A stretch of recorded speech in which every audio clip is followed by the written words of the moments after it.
Uh, I have a really neat little card game to talk to you about. Um, so I'll get into this a little bit later, but was it 2 weeks ago? A week or two ago, I was at Origins Game Fair out in Columbus, Ohio, and I was introduced to a game called High Society. Now, some of you might be out there thinking, "Oh, High Society has been out there and has been reprinted so many times," and that it has. However, this is the first time I ever played this game. High Society is Reiner Knizia card game. It was illustrated by, I was gonna say, let me click into my notes. Medusa. I was gonna say like Dollface, and I was like, no, it's Medusa Dollmaker, who is the illustrator of this very Art Nouveau style. The art is excellent, by the way, which we'll talk about in a little bit. And the publisher is Osprey Games. So in High Society, you have like this deck of cards. I think it's like 15 like huge oversized cards, which the sleever in me was a little bit angry because a lot of the sleeves that I can purchase in stores don't support that type of Mm-hmm. large oversized card. Whatever. Mm-hmm. I mean, it's just a little thing, but hey, I would love to sleeve this game. I see it getting a lot of play. But what's happening is you have this deck of 15 oversized cards, and then you have bidding cards that can go up to 5 players. And what's happening is you're essentially bidding on good cards that'll give you points, which are 1 through 10. And then you have like disgrace cards or bad cards, which means you either have to remove a card that you've scored, you have to take half your total score times like, zero point 0.5 or basically half your score. And there's another one too that I forget. But there's like 3 different bad things that can happen to you that you don't want to have happen to you. Oh, -5 points. Yeah, so like you can take -5 points. So this deck is in the middle of the table. Everyone has the same amount of money cards in their hand, which is francs. So you have like 1,000, 2,000, 4,000, 8,000. I think there's maybe 6,000 francs card in there. But what you're doing is a card is flipped over. Maybe it's 1 through 10. Maybe it's a good card. Maybe it's a bad card. And it goes around the table and everybody just starts bidding, right? Like say, okay, it's like a 5 card that flips up. So everyone's like, okay, the first player is, I'm going to bid 4,000 francs or 4,000 bucks, whatever. And it just goes around the table until everyone passes. And then that player who won the bid, discards their money. Everybody else takes their money, and then play continues to flip over the next card.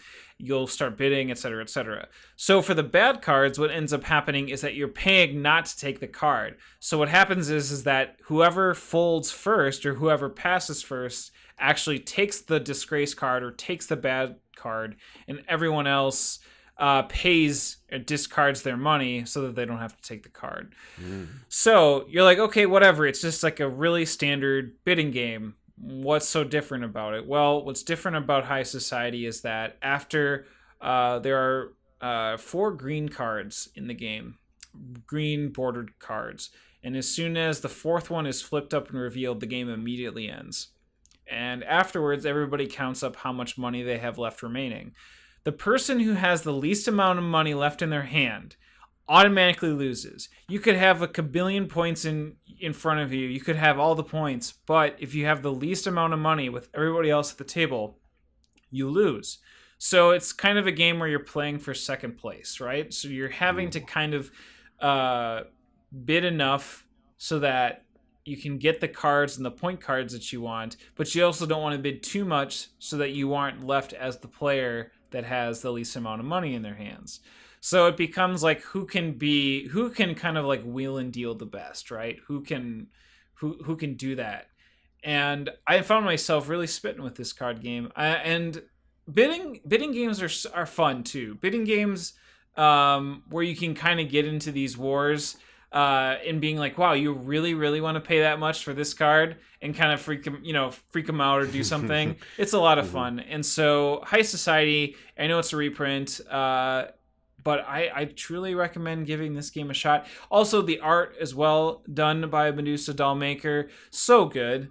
The Art Nouveau style, for all the different kind of ritzy, high life or high society styles that are kind of flipped over in each card, are really well done.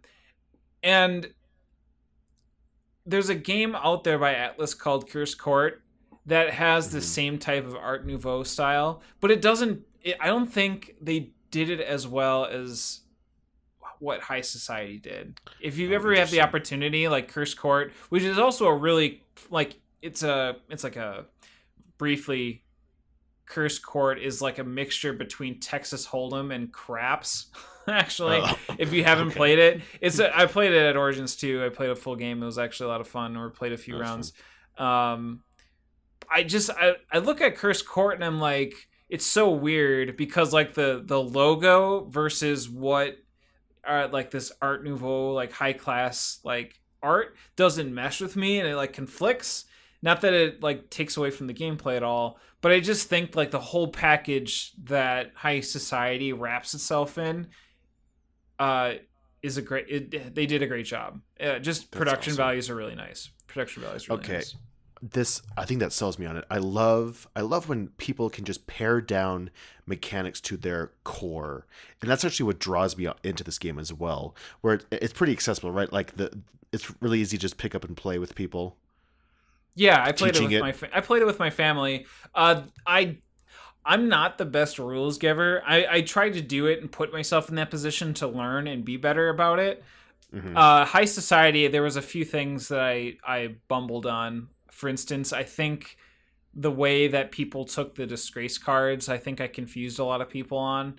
Mm. Um, but yeah, it's a game where you're just like, hey, you're bidding for this card. Like when you win, you take the card and don't spend too much money, otherwise you lose. I mean, that's essentially the game, right? Right.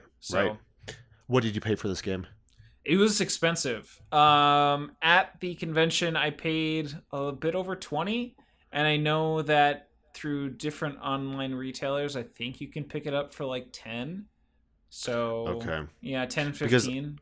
it's like what, 30 cards ish? 55, no, 55 cards in terms of all the different bidding cards that you can have, right? Oh, okay, okay, And then okay. you have I the see what you're saying. 15 oversized cards. So in Yeah. essence, you're over like you're around that 70 card mark at that point.